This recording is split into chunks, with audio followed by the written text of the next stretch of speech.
Each time I watch this shit, it doesn't get any better. So let's just go through it, yeah? So behind me are extremely human-like robots made by Realbotix. This is Melody, and like many of our robots, her primary function is social interaction. Social interaction. Casual conversation, maybe making you laugh here and there. She could be used in a wide variety of situations. Anything that would require or would benefit from a human-to-human interaction, that's where I see these robots. Human-to-human interaction. I want to hear what else, I just need to hear more because, yeah. I mean, they're fucking sex bots, but I don't know, maybe I'm missing something. We should get Melody to introduce herself. Hello there, I'm Melody, your charming companion from Realbotix, ready to entertain you at CES 2025. I think it's very Ready to entertain you. important that, number one, the aesthetic needs to be... Okay, let's just start with two questions, yeah? First question, if he's pitching, or this company's pitching Realbotix as a company that's bonding AI and robotics together, like pioneering shit, and they're saying that this is for human-to-human interaction, right? That could be for like elderly people who are lonely, fine. People who have like mental disabilities that need another support or carer, cool. Those are like some use cases for human-to-human support. But my guy is going on like it ain't a sex robot. If it's for human-to-human interaction, why does a mouth open that wide? Yeah, and also, why the fuck does she look so sad? But maybe I'm exaggerating. For lack of a better word, attractive. We as human beings are attracted to certain people more than others. Physical appearance is part of that. And so what I try to do is find an attractive appearance and then augment it with an attractive personality to go along with it. And it's just... I think someone needs to give this guy a little lesson about aesthetics, because what the fuck is attractive about that? I'm speechless. Kind of like creating a person. It's very strange. And so... Important thing that he says, yeah? It's kind of like creating a person, yeah? Just hold that thought, because I have a problem with that as well. The premise of everything we're doing is that a human-like robot will be able to interact with humans on a whole different level than any other robot or any kind of AI-generated image that might be on a screen. I don't want it to look 100% human. I want people to think it's a human for a second, but then become comfortable with the fact that it isn't. So it's a very kind of, He wants people to think of it as a robot rather than a human. So like this kind of weird, fucked up gray area between human and robot. That's what he's aiming for, yeah? Really weird edge we walk on, trying not to fall into the uncanny valley, you know, both with the designs of the faces and the body parts, and also with the AI and the movements and all of that stuff. So it's that we walk on. This is his words, yeah? Yeah, no fucking shit, Sherlock. It doesn't get any fucking weirder than this, my friend. And if you engineered her facial structure and how it moves, why the fuck would you make it move like that? It looks like a grown version of something out of a Chucky film. For the kids who don't know what that is, that's an old school horror film where a doll comes to life and kills people. But yeah, fuck me. Yeah, all right, let's carry on. It's a never-ending adventure. And last question, I understand that clients can order kind of made-to-order robots to their specifications, their characters. Is that correct? Yeah, that is really a cornerstone of our design. You touched on the fact that you saw a face over there. The faces are modular, so if someone wants a custom character, which happens often... Yeah, I bet it does, mate. I'm able to take the model, sculpt it for them, get their approval, and turn it into a face which will fit on our robot. Here's my issue, yeah? Look, I get it. People are lonely, yeah? Like you need a companion, and sex bots, well, sex dolls, they're not like it's old news, right? We've known about this kind of weird or this thing that has been around for a while. The difference is that you chuck AI into a sex doll and then you add robotics. And the key thing is the AI part. Obviously, we know now there's loads of AI influencers on social media, like as in influencer accounts. So these accounts have been created by people and the AI generated videos, etc. I can tell the difference, but judging from some of the comments that I've seen on some of these accounts, some of these dudes don't. But a lot of them, the honest ones, they will say, AI influencer, right? So that's become a thing now. It's a weird thing, but whatever. Then there's this thing called Patreon where I think you can donate money to people for doing all kinds of shit. A little bit like OnlyFans, or if you just want to support someone, whatever they're doing. These people who are running these AI influencer accounts are creating these Patreon accounts and whatever, and allowing guys who are falling in love with these AI bots to donate to them. And I think there's a story, I can't remember where it was from, but I read that a guy, the bot or the channel went down, some technical issue. And even though that this guy knew that, this AI person was a bot, he killed himself. So, because no matter what, you're developing with AI, you're developing now a bond with someone. Like, yeah, okay, if you have a dead object, like a doll that is just doesn't make any sound, doesn't really understand you, can't respond to your anything, then you're not building anything. You're not having a conversation. There's no, they don't have any memory, so they don't really know how your day is.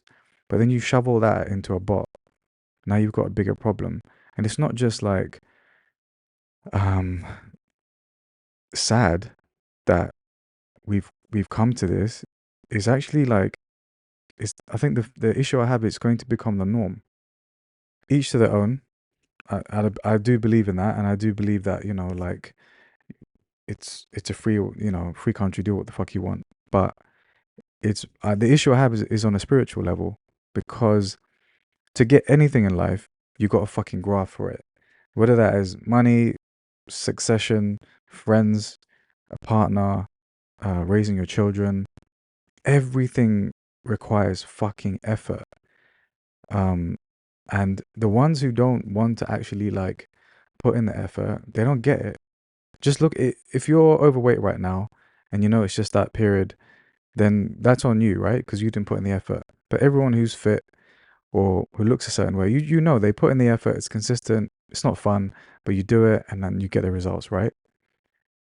Finding the love of your life or a partner, that takes effort. And like finding someone that you connect with, and even like having the balls to go and approach someone and be vulnerable with them and be judged and all these things, right? It is tough, but like I think it makes the love stronger later on. And it's all part of the human experience.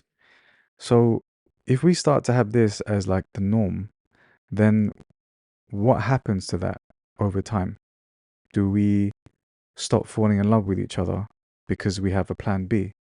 If you look at it already, like there was a study ages ago, someone showed me that people who swiped on Tinder, they had the same dopamine kick getting likes versus going on a date or being with someone. Therefore, that instead of like going to go and find someone and be in a relationship, whatever, they're getting the same kind of endorphins from like all the attention they're getting from this app, yeah? And that's the same thing with likes on Instagram and everything. I mean, you can say what you want.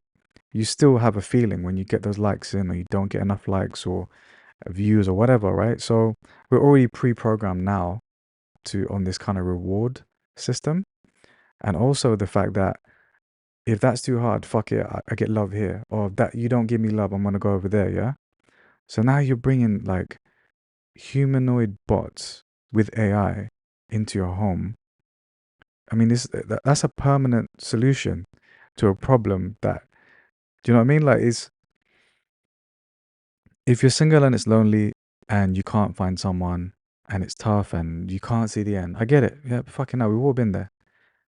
Um, you still have to persevere, and like sometimes when you don't have someone, it could be you. You are the one that have to look in the mirror. I've been there, and be like, oh shit, is it me? Or do a little like check in with yourself, yeah.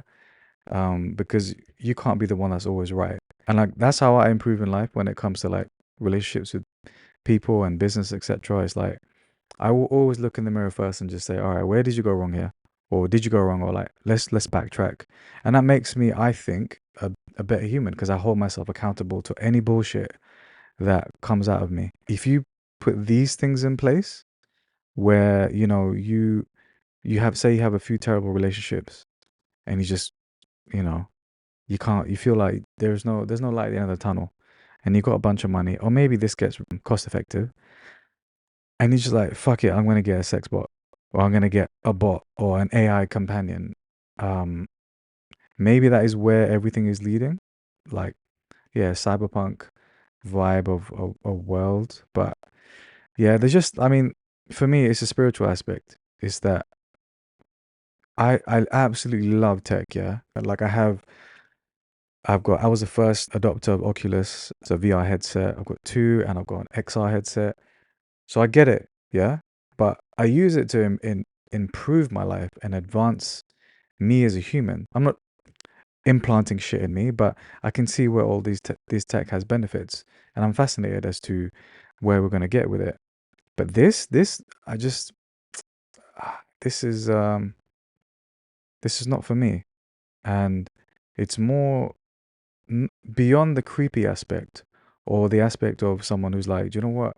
I'm gonna get me a AI bot that I can have as a companion. Um, it's like, nah, bro, you're getting a sex bot. You might shame people now for it, but if this becomes the norm, then it's no longer shameful. It's like sex toys were like a bit shameful, especially when I was growing up.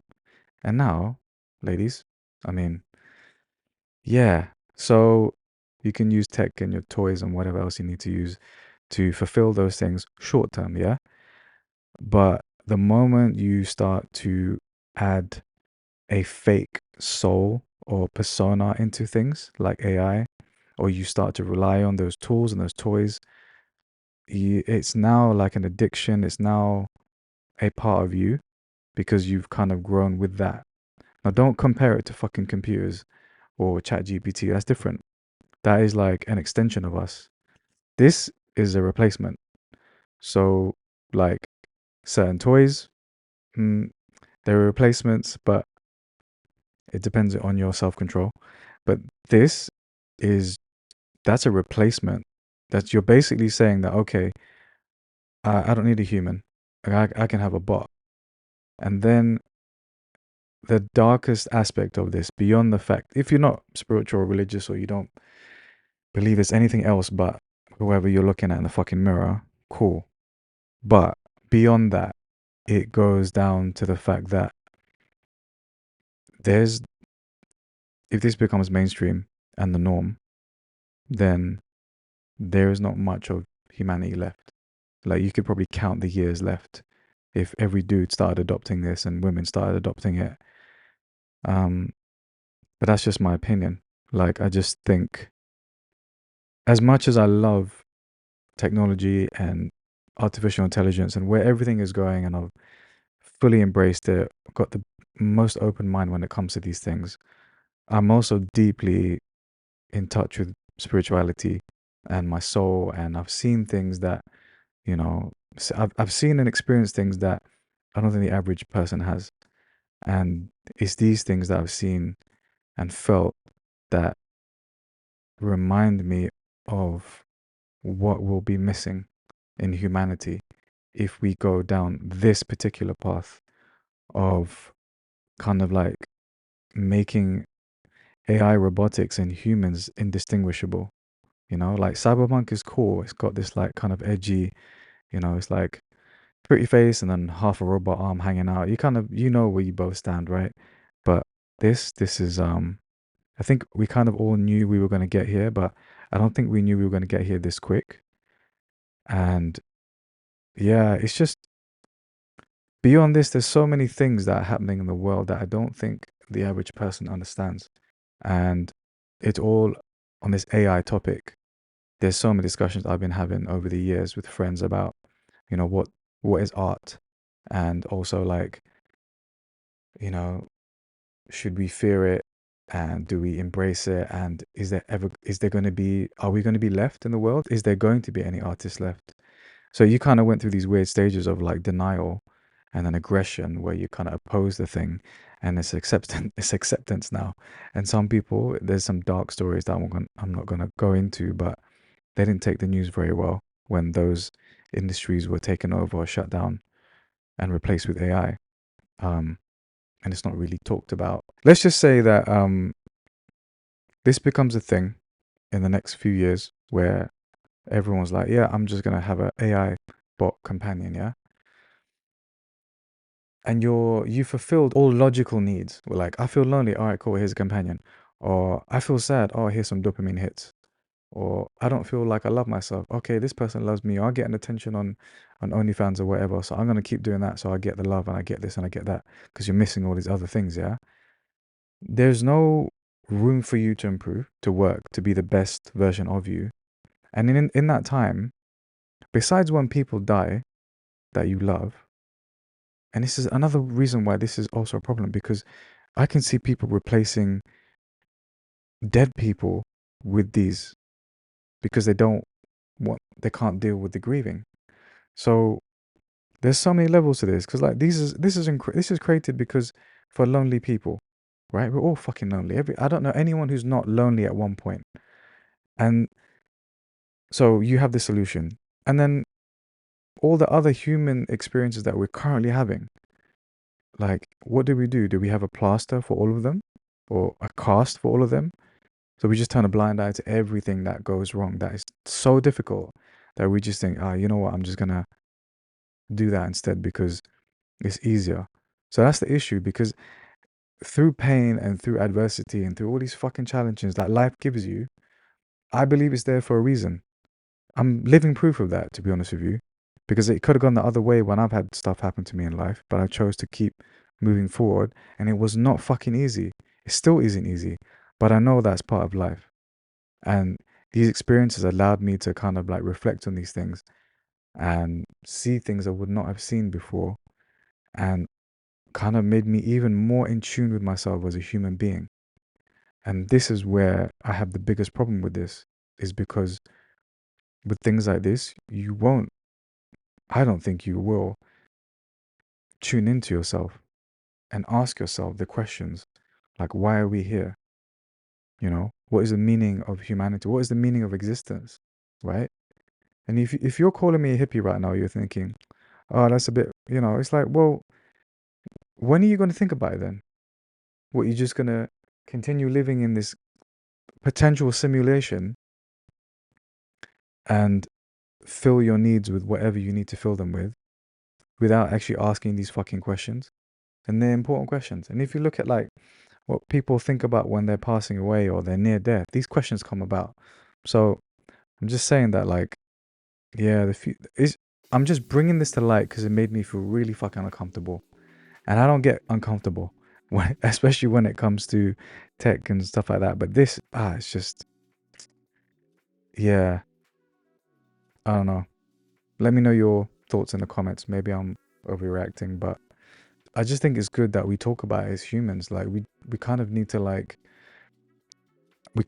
we need to have an open discussion about these things, and then we can like fine tune the world that we want to live in, rather than being kind of said like, oh, that's the norm. Yeah, but are you happy with the norm? Like, are you guys happy with taxes? They serve the purpose. They serve a purpose, but is there another way? Potentially. There was a quote by Steve Jobs. I think he said, once you discover one simple fact, and that is everything around you that you call life was made up by people that were no smarter than you. Essentially saying that everything that we have, even the days of the week, Monday, Tuesday, Wednesday, is all made by human beings, all concepts made.